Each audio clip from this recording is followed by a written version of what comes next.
I once had a college friend tell me, he said something along the lines of, oh, I see you two as the same person. I don't even think of you as like separate people. And I thought about it, I was like, I almost feel kind of similarly actually, where I can't read her mind or anything like that, but I just feel so comfortable that when we're out of sync, it's almost like hilarious.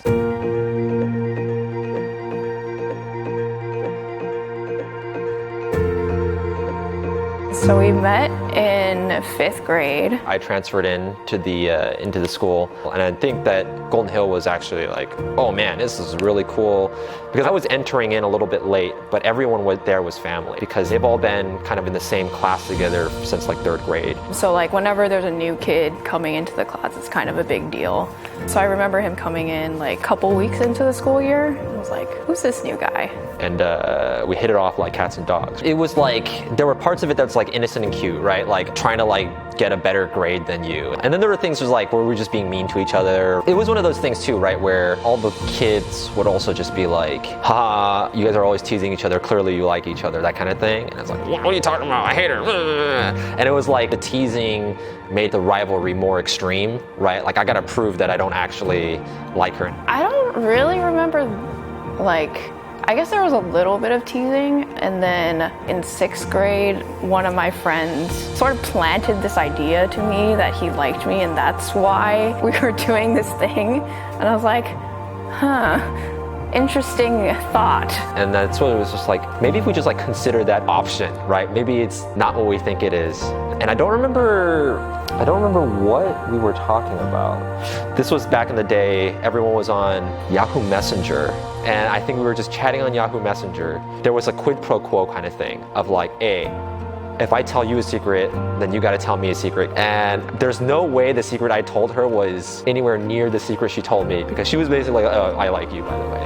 And so I was like, oh shoot, what am I supposed to do with this? I was in 6th grade, right? So it's like what, we were like 10 or something, right? Like, what do we know?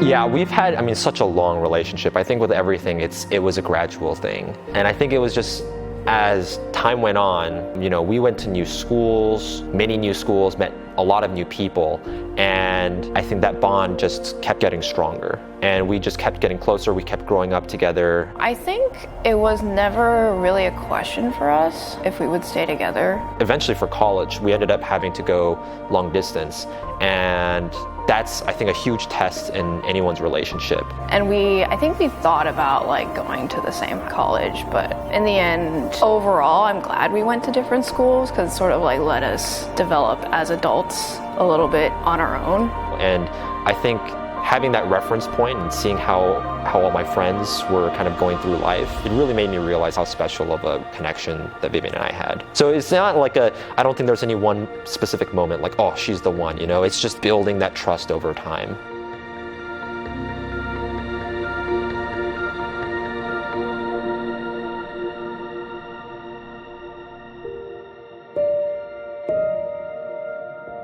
I don't know if you remember this, but back in freshman year of high school, you told me about a discussion you had in English class about whether love is a feeling or a choice. At the time, I thought, of course, it's a feeling. But over the years, I've grown to understand what your teacher was saying about love being a choice. It's easy to love someone when the warm and fuzzy feelings are there and everything is going well. But it's not as easy when that person is thousands of miles away and too busy to talk to you. Now I know that love is a constant choice in the face of all the challenges that life brings. So today, what I promise is my choice.